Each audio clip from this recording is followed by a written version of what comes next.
So one of the first things you're going to want to learn is the double lift. So makes it look like you're flipping over one card, but actually you flipped over two cards, and so that's going to be the basis of most close-up magic tricks.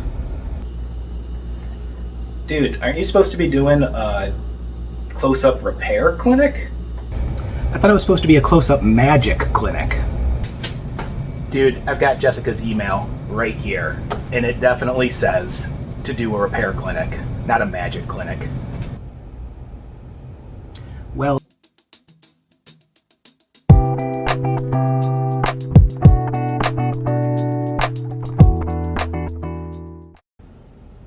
what's up, everybody? Miles DeCastro here. Really looking forward to sharing this clinic with you. I'm going to be showing you some close-up repair tips and tricks and maybe some close-up technical info on clarinets. So many things have been canceled, such as ICA, Midwest, NAMM, and tons of other educational events where we would normally all be able to get together. Instead of dwelling on the negative part of that, I'm kind of taking the opportunity to use it as a positive, in that I'm going to show some stuff that wouldn't work really well in a big conference room, but would probably work pretty well if I could film it close up and share it with you all. So that's the whole basis of the things I decided to share with you in this clinic.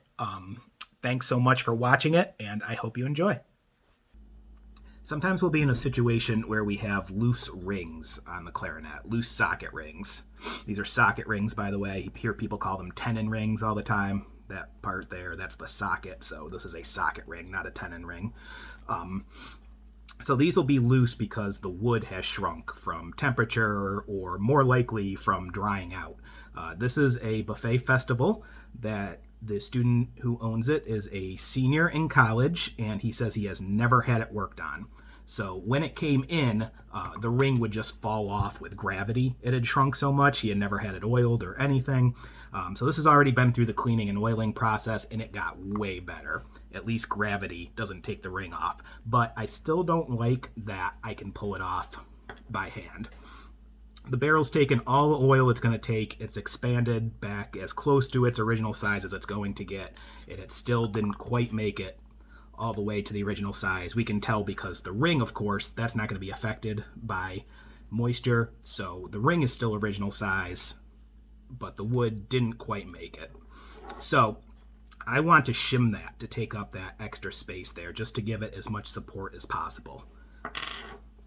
So that's really not too difficult to do. Most people can handle this on their own.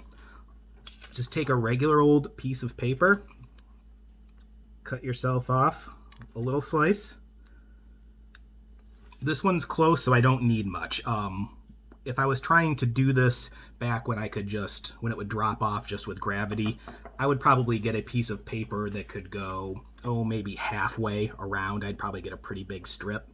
Because this just barely comes off, I'm only going to use a little teensy tiny strip of paper on there. But I'm going to put that paper between the wood and the metal socket ring.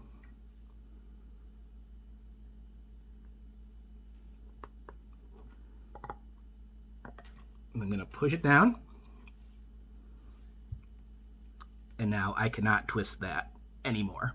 If I was having trouble getting that to go down, that did go down all the way just with hand pressure. But if I couldn't get it to do that for some reason, I would take my mallet and gently tap it down. This is just an acetal mallet. I actually made that in repair school. Most people probably have something that looks kind of like that. That's a rawhide mallet. Either one is fine. Both are pretty safe as long as you're not going crazy hitting the instrument. So great, that's on there, but we've got this chunk hanging out, right? We need to get rid of that. So the way we're going to do that is with a razor blade. Very carefully, and I would recommend having a very new razor blade for this. You know what? I'm even going to switch to a brand new one, even though I've only made one cut with that one.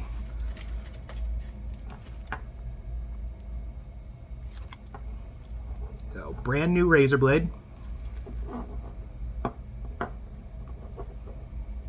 Very carefully trim off that excess.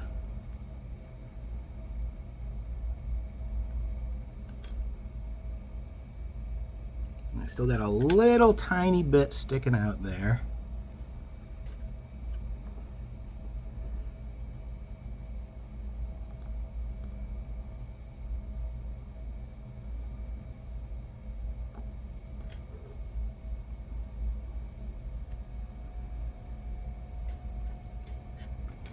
And there we go. If you look really, really closely, I'm going to leave a little bit there just to show you, because some of you might be a little gun shy about doing this and don't want to trim it too close. I'm going to leave that little tab. After this video is over, I'm going to go ahead and get rid of that all the way. But say you're really, understandably being really cautious about doing this on your instrument or a student's instrument, you want to make sure you don't scratch anything. So let's leave that little bit of paper there, and we can mask that. Just grab a Sharpie. Color it in black.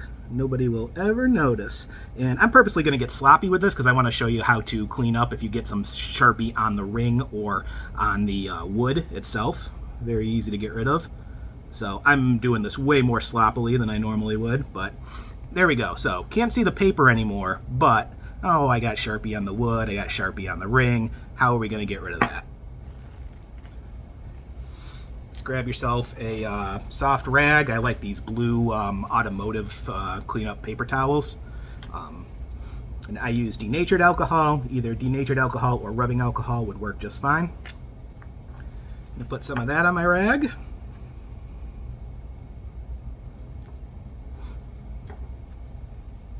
I'm going to use this to clean the ring. Now, I'm also going to intentionally get sloppy here. I'm going to slop some on the wood. People, I see in forums all the time, people freak out, don't get it on the wood, don't get it on the wood. Of course you want to try not to get it on the wood, but it's not the end of the world if that happens. I'm going to show you what happens if you get some on the wood.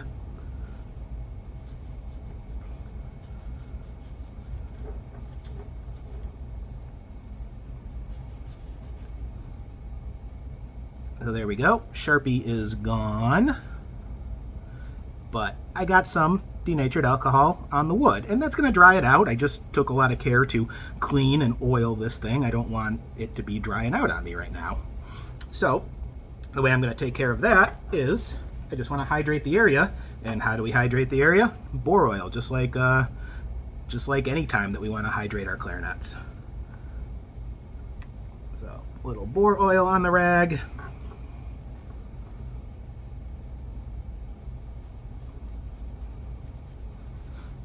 You pretty much can't use too much. If it doesn't absorb, you can just wipe it off.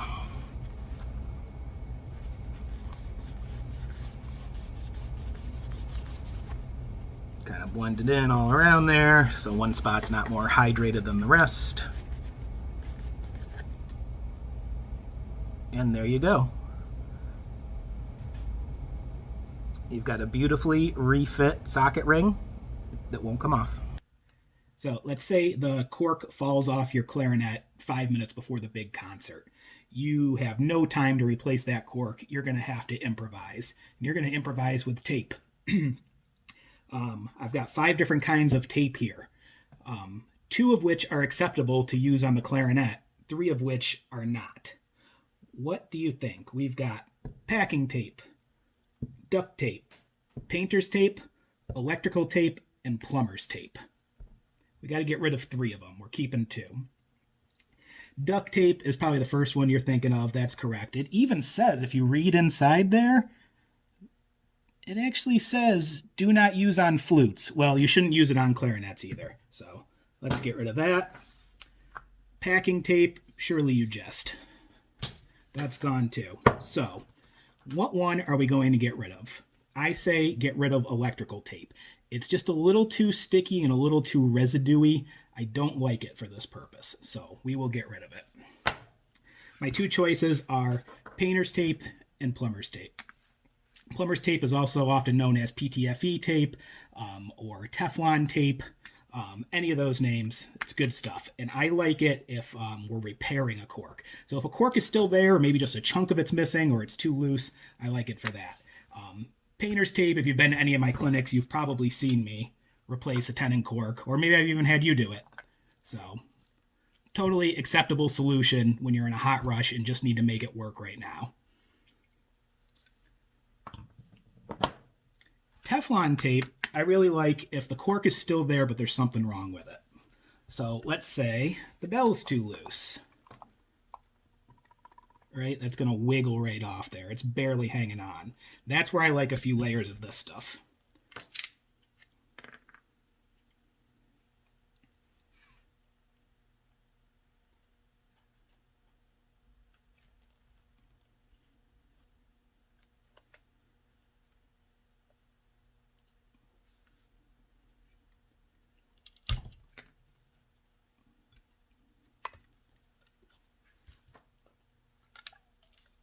And there we go. We're good to go. And in the words of any dad ever, loading up the back of a vehicle with something hanging out the trunk, that's not going anywhere. Okay, I'm going to show you my process for re-corking a clarinet. I'd like to have most of my tools and supplies very close so I don't have to get up a bunch of times during the process. So those tools that I like to have on hand are calipers. Can be any old calipers. I've got a digital calipers. I almost never turn on the digital part, so any calipers will do. Mine just happen to be digital. A pen or a pencil. You can have either some wide, non-serrated jaw, so smooth jaw, duckbill pliers, something nice and wide like that, or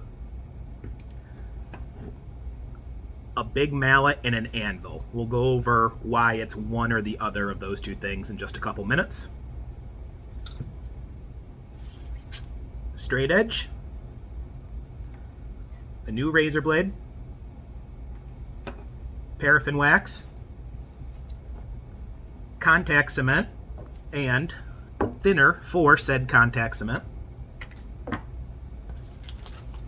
and cork. So let's start with the cork. I've got two different sizes of cork here. I've got 1/16 of an inch thickness,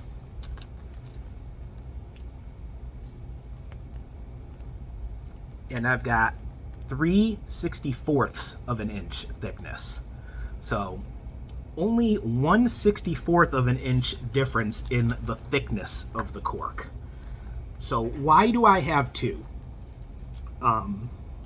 Typically, clarinets will take 3/64 of an inch, and saxophones will take 1/16 of an inch on the neck. However, there are many, many instances where clarinets would also take 1/16 of an inch. I can't guarantee what size you'll need, even if I know your make and model of your instrument, but I will share with you a few things that I've noticed. Plastic clarinets. Every plastic clarinet I have ever seen has taken 3/64 of an inch. So if it's a plastic clarinet, you should be good to go with 3/64 of an inch. I don't want to say everyone in the world will take that, because as soon as I say everyone takes that, you might only be re-corking plastic clarinets. You'll find one that doesn't take it, and you'll be like, oh, that jerk Miles, he lied to me. So everyone I've ever seen, and I've seen thousands, has taken 3/64 of an inch. It's a pretty good bet that your plastic clarinet is going to take 3/64 of an inch. So what takes 1/16? Really old clarinets tend to take 1/16. I'm not about to estimate how old. I've just noticed that vintage clarinets are more likely to take 1/16 of an inch. Clarinet mouthpieces, including student level mouthpieces, tend to take 1/16 of an inch. I'd say 9 out of 10 that I see needs the thicker cork, needs the 1/16 of an inch. Bass clarinets, no matter what they're made out of, whether they're plastic or wood, all the joints on those seem to tend to take 1/16 of an inch. For newer stuff, one thing that I have noticed that almost always takes 1/16 of an inch is newer buffets. So ones with that new logo there, if you see that, that's a good bet that it's going to need 1/16 of an inch. Ones with the old classic logo that aren't super duper old, those tend to take 3/64, has been my experience.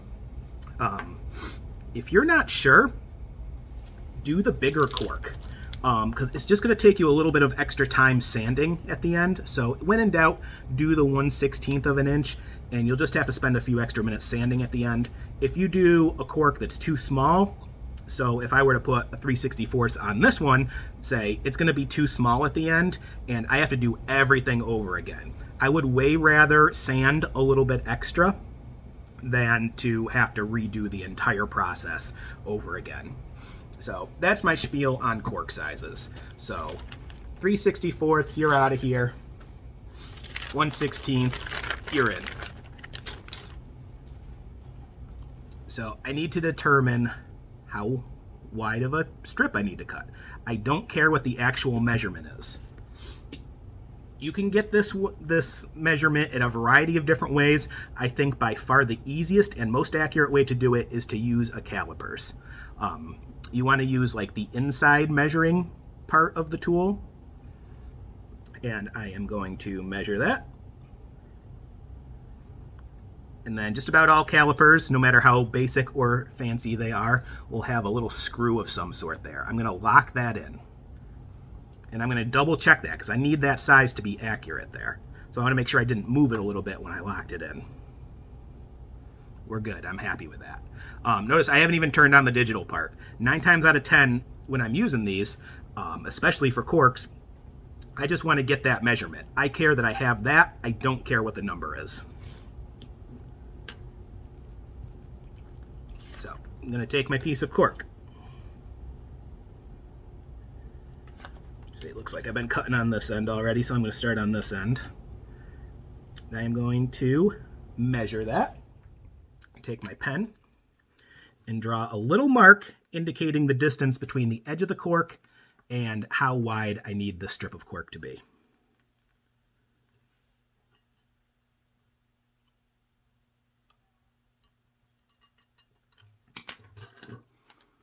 Okay, so I know my cork's going to be this wide. You can see from the last time I cut a tenon cork out of this piece of sheet cork. There's my mark from the last one. So it's going to be that wide. Do the same thing on the bottom.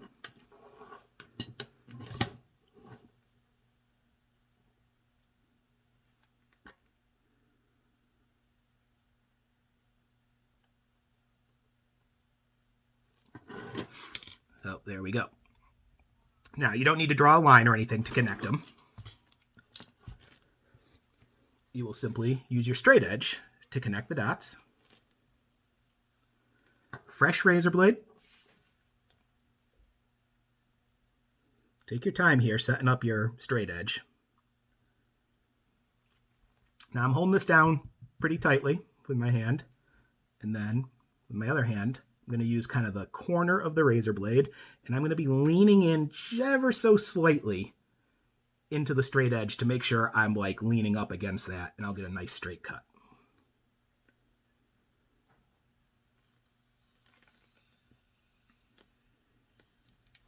Cool. So that went all the way through. I was actually trying not to quite go all the way through.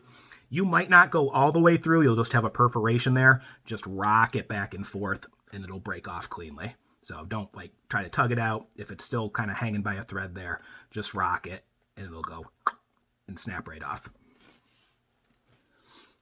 So I want to check again to make sure that I haven't screwed anything up. If I have screwed something up, I want to stop here and go back to the beginning now instead of waiting until I'm all the way done to go back to the beginning. So I'm just going to kind of dry fit this, and yeah, that looks good to me. If it was way too big or way too small, I'd stop right there and I'd recut it. It can be a little tiny bit off. Say it was like wiggling a little bit back and forth, or you were like smushing it in there and you could smush it in. That's fine. Little stuff like that's going to come out in the wash when we sand it at the end. So you want it like pretty close. Doesn't have to be 100% perfect though. Next thing we have to do, my preferred method, remember I gave you a choice earlier. We either got the smooth jaw wide pliers, like these duckbills, or you could have the mallet and the anvil. We need to remove the pith from the instrument. Pith is the stuff in the cork that's kind of making this rigid. Notice it's not like flopping over with gravity. It's still pretty straight there. We need to get this a little bit more bendy and flexible. That's going to be how we take out some insurance against it cracking when we make it go from the straight line that it wants to be in into a circle to go around the tenon. So I am going to squeeze the pith out of the cork. Yes, that's the actual term for it. So I'm just squeezing fairly hard, and I'm making sure I don't miss any spots. All right, and that's pretty pliable now. It's way better than it was before, and it will typically have a natural bend to it, and that's the way that we're going to cork it, is whatever way it wants to go, we're going to roll with that. You know, there's it's not perfect. There's going to be like little weak spots. You can see all the dots in any tenon cork. So it could break there, you know, and if it happens, it happens. But we've just taken out some insurance, and we've made it way less likely that that's going to happen when we put it on the tenon. So say you didn't have something like that. And this is how I started out getting rid of the pith. If you don't want to squeeze the pith out, you can actually beat the pith out of the cork.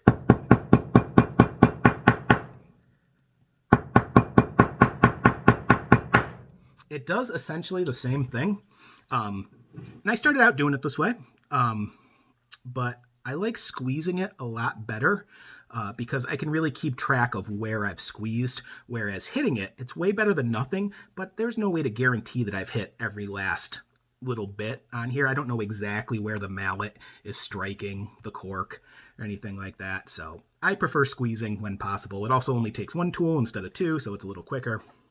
Just my 2 cents on that. Either way is fine. So we've got that, and we need to do one last thing before we glue it up. We need to cut a little bevel at the end for where the cork is going to lap around itself. So this is going to be a lap joint, it's called, and I'm going to cut about a 45-degree slice like that. Again, taking my razor blade, this is one spot where you really want to make sure the razor blade is nice and sharp. If you have any doubt, razor blades aren't too expensive. Get rid of it, get a new one. And I am just going to make one chop at approximately a 45-degree angle. Don't need to get out a protractor or anything like that. You just want it approximately 45 degrees.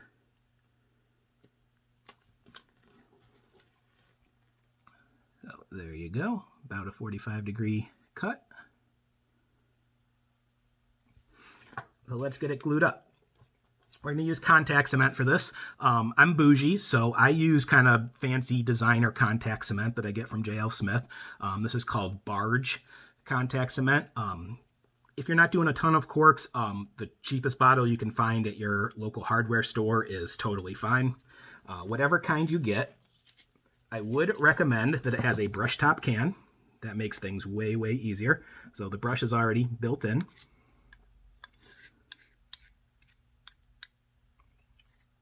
This is a pretty new one, so it's a little drippy. That's okay. Take off the excess. And so where I just did that chop right there, that little tiny 45-degree bevel, I'm going to put contact cement on that. And now I'm going to flip the whole thing over, and I'm going to contact cement the whole inside part. That's the part that's actually going to touch the instrument.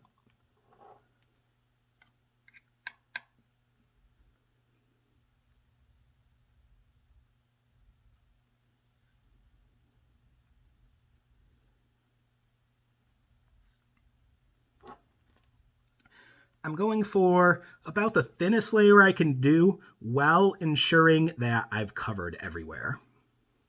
I want a real thin layer, but I don't want to miss any spots either. Cool. That should be good. I'll set that aside. And then, so how does contact cement work? If you've never contact cemented before, it's a little bit unique when compared to other adhesives. You actually need to put the cement on both sides of the things you're going to stick together. So I can't just cement the cork and call it good. I've also got to cement the tenon. I got to cement where that cork's going to adhere to. So let's do that. If you drip a little of this somewhere you don't want it to, it scrapes off really easily. And if you accidentally drip a lot of it somewhere that you don't want to, that's why I've got the bottle of thinner with me. So same story as when I was doing the cork itself. I'm putting as thin a layer as possible while also making sure that I don't miss any spots.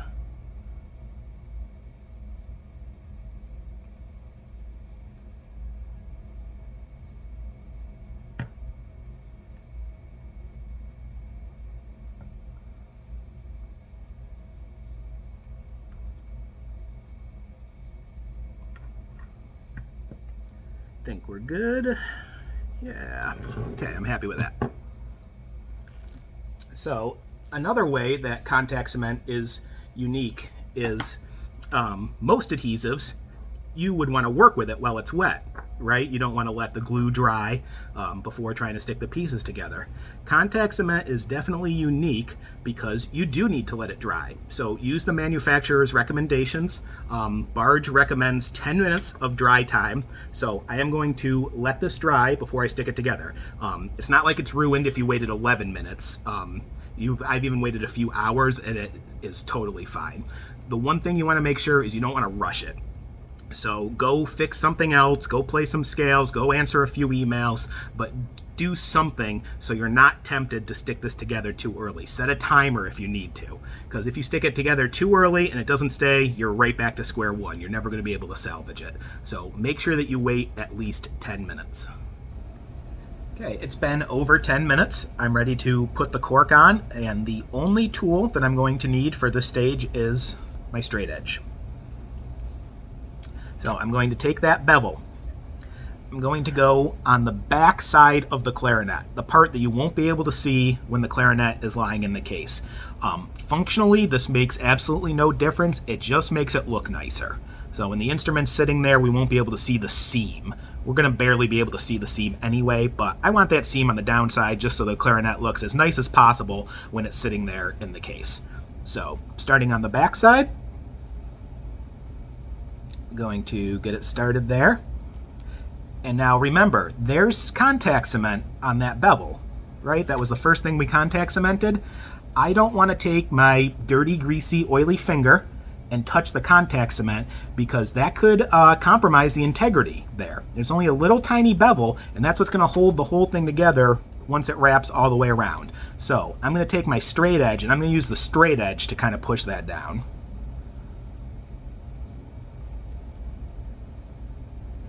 So I'm just giving it a little nudge to make sure it's securely sticking to the instrument, and it is. Now, I'm okay to touch the rest of it. There's no glue on any of this. So I'm going to slowly and firmly push this down all the way around the instrument.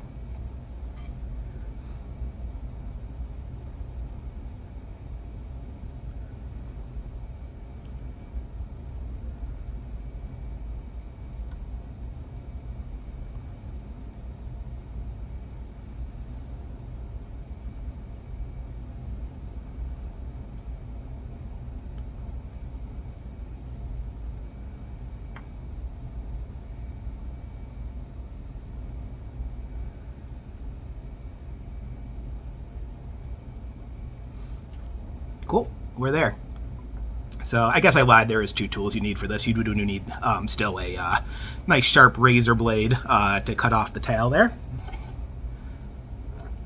So carefully slice the tail, err on the side of leaving too much cork. There, because we're gonna have to sand that nub off anyway, so really be careful. You don't want to cut too deep because then you'll cut into cork that's not on the overlap, and then you gotta start all over again. I like to live dangerously, so I'm gonna cut one more little slice.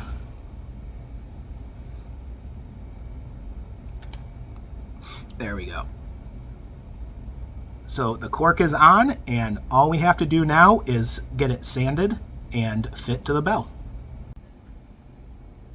Okay, so we just need to get this sanded and get everything fit, and we will be done.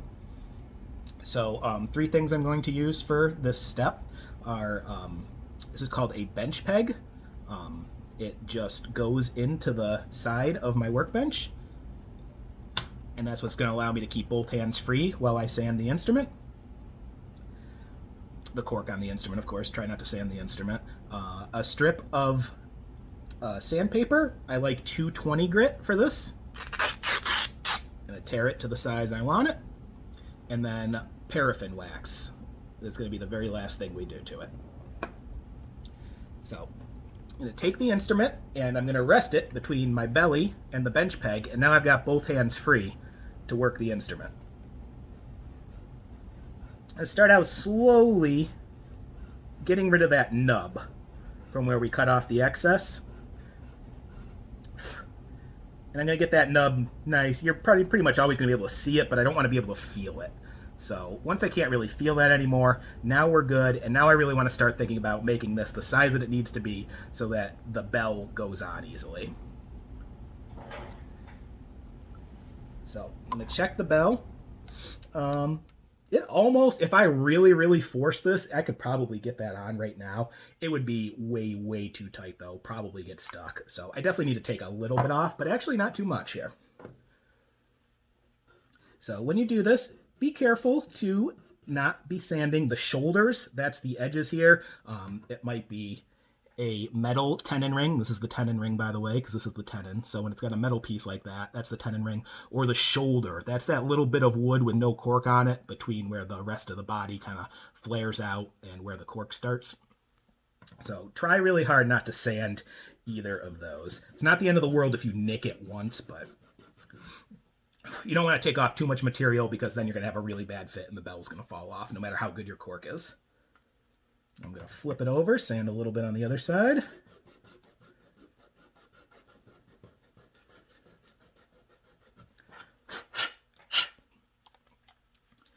Check it again. I want it to go on fairly easily, maybe halfway or so, which it does. And keep in mind, there's no cork grease on there or anything, so we're good to go there. This thing's ready.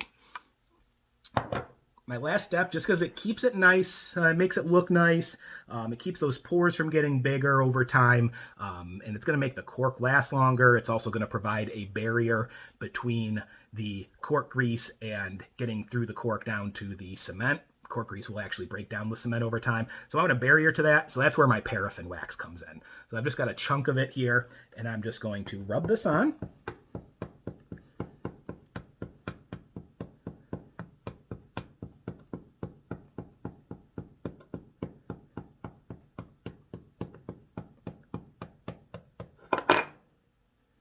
So I've got the wax on there, so that's going to provide a barrier. However, if I just leave it like that, the first time I put the bell on, about half of that's going to wipe right off. So I want to melt that in. So I'm just using a hot air gun for this. If you're really quick, you can use a cigarette lighter or something like that. But just try not to put too much heat on it.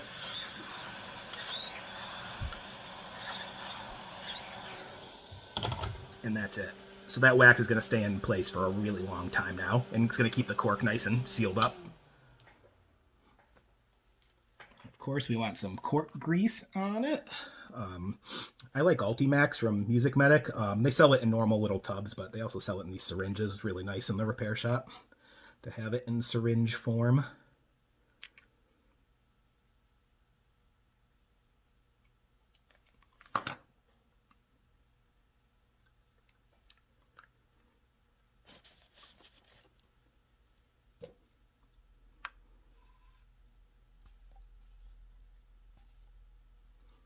And there we go. No wobble. Definitely not in danger of it falling off, but it was also pretty easy to get on. We're good. I'm pretty happy with that recork. So say you're wrapping up rehearsal. Everything's going great.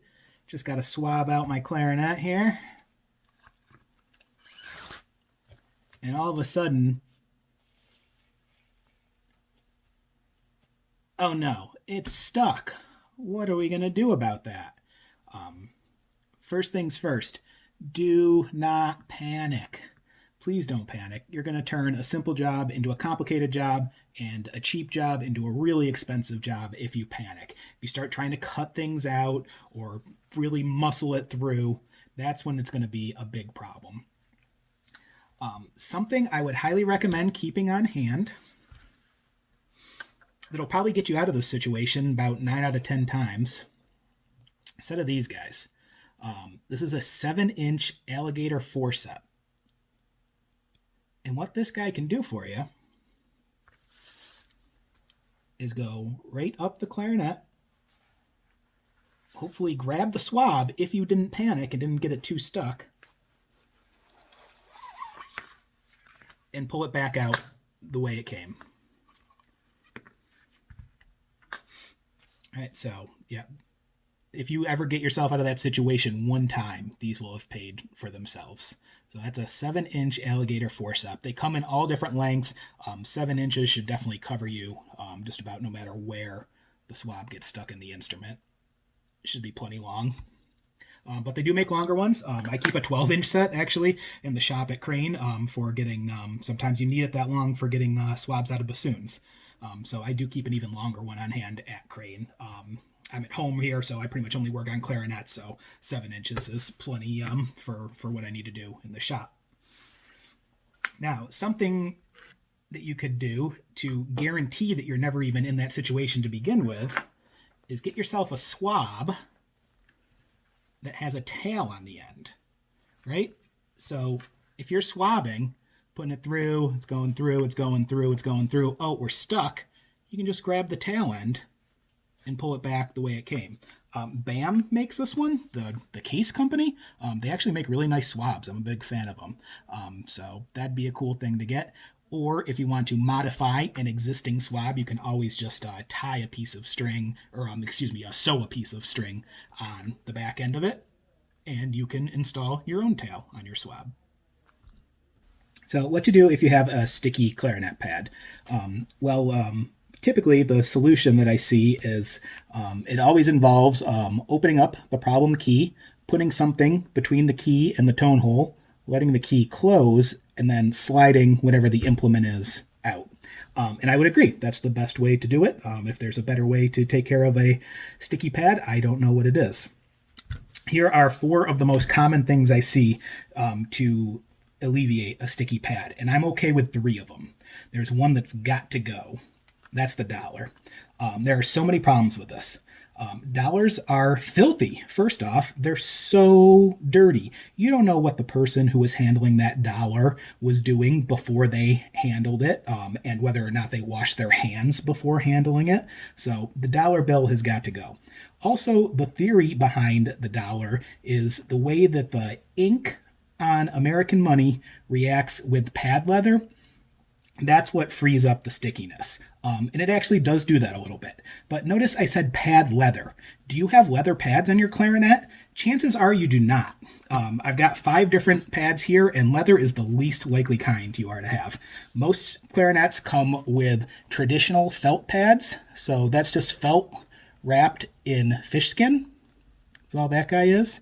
Leather, or the dollar bill won't work on that. It's not leather. You might have a Valentino greenback. This is a black one, greenback for obvious reasons. Its back is green. That's a really nice synthetic pad that they make them in different colors. That just happens to be a black one. So you might have that. Dollar bill is not going to work on that. That same company, Valentino, makes something called the Masters pad. They're usually tan. My number 1 choice for clarinet pad right there. It's a really nice synthetic pad. Feels great. The dollar bill is not going to work on that. You might have cork clarinet pads. It's made of cork, not of leather. Dollar bill's not going to work on that. And last but not least, maybe you do have a leather pad, in which case that would get rid of the stickiness, but it would also make it filthy and gross, and still there's better ways, even if you do have leather pads. Now, if you have a bass clarinet, chances are those pads are leather. That's the most common thing on bass clarinet. But I would say leather pads, especially in the United States, it's going to be way back. There's a good chance that you do not have leather pads on your clarinet. It's a little more common in Europe, but in the States, I almost guarantee you do not have leather pads on your instrument. So the remaining 3 choices, I like them all. 2 are almost exactly the same, it's just different companies make them. A company called Key Leaves makes the spit sponge, works really well, I love it. A company called BG, what do they make? I think they just call it a pad dryer. Yep, pad dryer. Like them both. The Key Leaf spit sponge is $1 more, but you get 2 pieces in it, versus the BG is a little bit cheaper, but you only get 1 piece. But again, almost exactly the same product. Both work really well. I'm going to show the BG just because its package is resealable.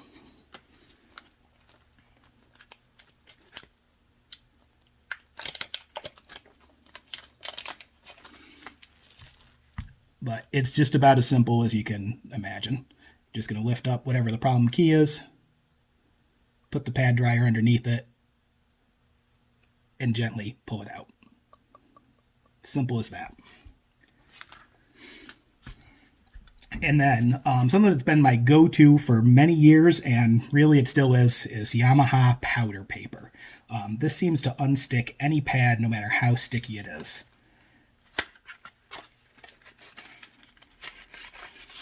So just a really thin sheet of like cigarette paper with a very, very, very fine powder on it. And it's going to work just the same way that the pad dryer did. And that always seems to do the trick, especially if you have like the sticky G sharp on saxophones. It is excellent for that. I'd say feel free to use this on any woodwind instrument. And if I had to choose just one out of the group, this would be my number one choice. So here's a problem that I see on just about every single clarinet that comes to me for repair. It has this problem to some degree. Student level instruments, usually a lot more than professional level instruments, but there's going to be a problem with long B, middle line B. And as we know, there's three ways to play that, right? You can use both pinkies, you can use just your left pinky, or you can use just your right pinky. So let's try out those three different ways of playing it. Just my right pinky. Not sounding so good. Sounds more like a really messed up D than a B. Just my left pinky.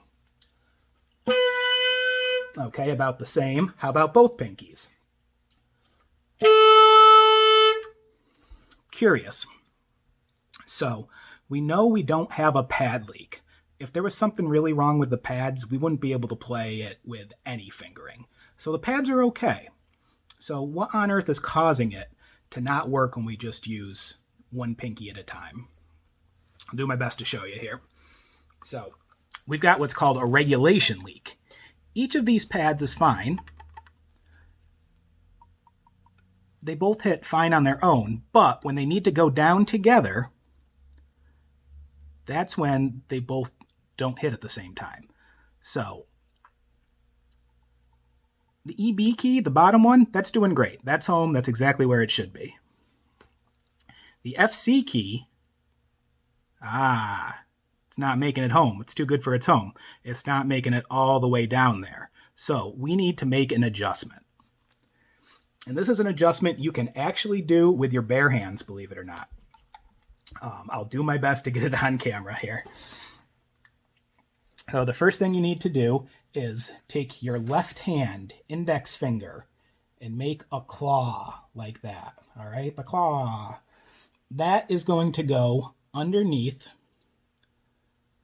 the right hand cluster of pinky keys. Specifically, it's going to have to go underneath this little part right here. That's called the crow's foot. I've never loved that name. I've never seen a crow with a foot that looks like that, but that's what it's called. So you're going to need to put that claw finger underneath that guy right there.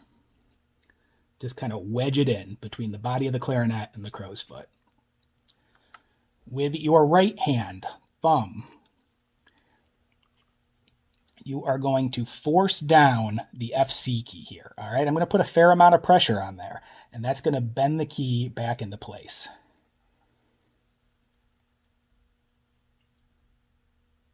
Okay, I definitely moved it. Let's check it out. Okay, I didn't go too far because B's still good. Yeah, that actually feels pretty good. Let's see, I might have got it on the first try. Just right hand pinky.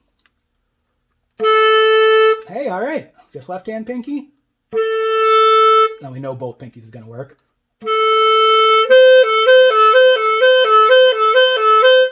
All right, so got it on the first try. If you didn't get it on the first try, check it out and see which way you need to go. Keep it like this, so we got the same orientation here.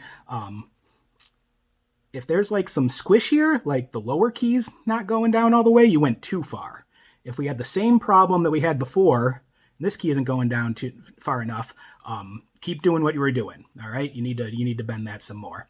If you overshot it, you can do the same thing. You'll still do the claw under the crow's foot, but just now, instead of pushing on the higher key, instead of pushing on the FC key, you're going to push on the EB key. All right, you're going to force that down like that. Another way you can do it, if you have one of these, It's called a pad slick, very basic, the very basic tool. And you've gone too far, you can actually put this underneath the FC key and then push down on your EB key. And see how that's stabilizing FC, but it's moving EB?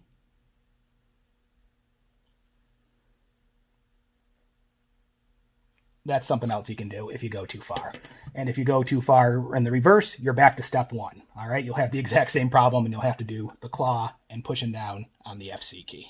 A common misconception that I see is assuming that all mouthpieces are acceptable. One of the biggest differences and most affordable differences we can make for the students is setting them up for success with a quality student level mouthpiece. I have 4 random mouthpieces that I found in my spare mouthpiece pile, and then I have 4 brand new popular student level mouthpieces, all of which sell for under $50. I am going to use a mouthpiece gauge to see how messed up the facings are on the random mouthpieces versus high quality student level mouthpieces. For the random mouthpieces, I've got 2 with no discernible markings at all. I'm just going to call those no-name mouthpieces. I have one that's a Bundy. It's really faded, but you can see that it says Bundy. And then I've got a Selmer Golden Tone. So the way this works, if you haven't seen this before, this is just a very flat glass right here. I put it on the mouthpiece. Then I take a piece of shim stock. I put this there in between the tip of the mouthpiece and the glass. And ideally, it should be straight across whenever it bottoms out where the mouthpiece meets the glass. You can tell lots of other things, too, about the facing. I'm not concerned about that right now for student-level mouthpieces, though. I just want to see if the facing is straight on these things.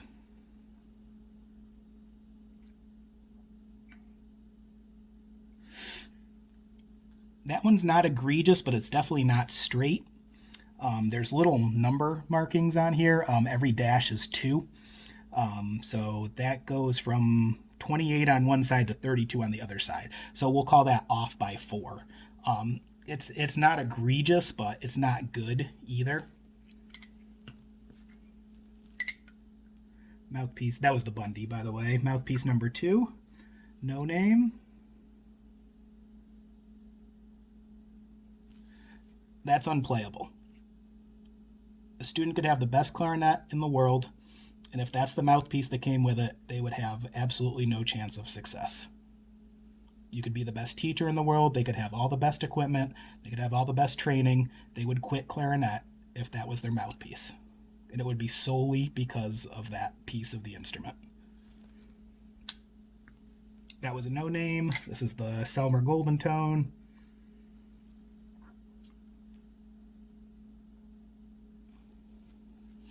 One of the cheapest aftermarket mouthpieces on the market, and you can see why. That's off by about 8. Student would have a very difficult time being successful with that. And no name number 2.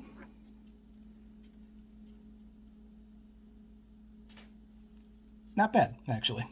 It's off by, I'll call that 3 going across. Not horrendous. So there's a 1 in 4 chance that the student would find the instrument absolutely unplayable with any of those. So when you have a student come in, with their older sister quit clarinet, or they got grandpa's old clarinet, clarinet might be just fine, especially after you get it fixed up, but you're going to want to look into an aftermarket mouthpieces. I swear these are all brand new. I have not removed them from the package, with the exception of the Bakun Alpha mouthpiece, which I do their USA warranty work, so they send these to me in bulk. So I did take this out of one big bag, but even though it's out of its wrapping, I swear I have not checked it yet. So let's see how these go. One of the more common ones I see, the Phobes Debut. Probably the only student-level mouthpiece I'm aware of that's hand-faced. I find them to be very good quality. I really like Clark Phobes products.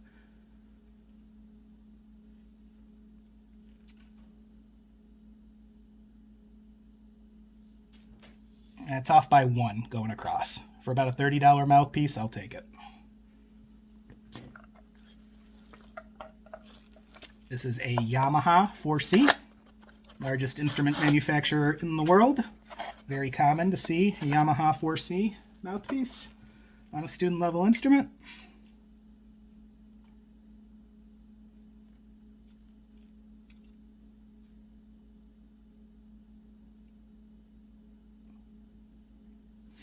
Also off by 1 going across. Again, fully acceptable.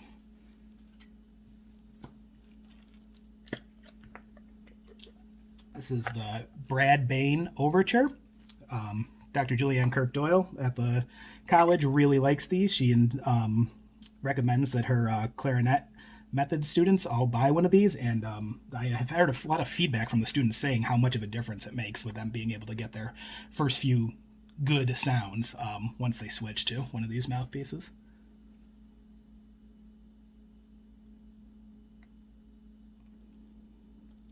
Oh, maybe a half going across.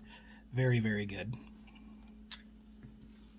And this last one is the Bakun Alpha.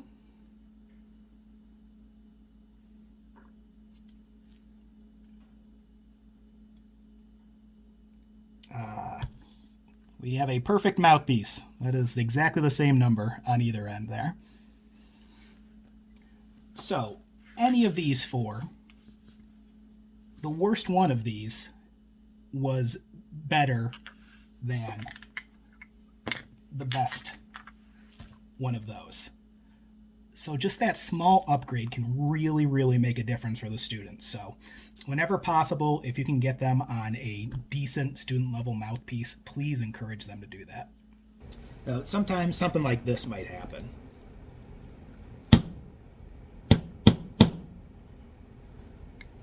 And now our E flat, B flat key is really, really bent. So how are we going to undo that? Well, we want to undo what got done to it, right? So the ideal tool for that would be something like this. It's the Music Medic pliers wrench by Nipex is the company that makes it. They make some really nice pliers. So you could just grab that key and I could twist it down and I could undo what just got done to it. Really nice tool. It's nice and adjustable. It's got smooth jaws, so it'd be a really good tool for that. But say you don't have that $70 piece of equipment. What could you use? I've got a great tool for this fix. Yes, that is just a trumpet mouthpiece. But it's almost like it was made for this. The shank fits around the key like almost perfectly. I'm going to bend it back the way it came from.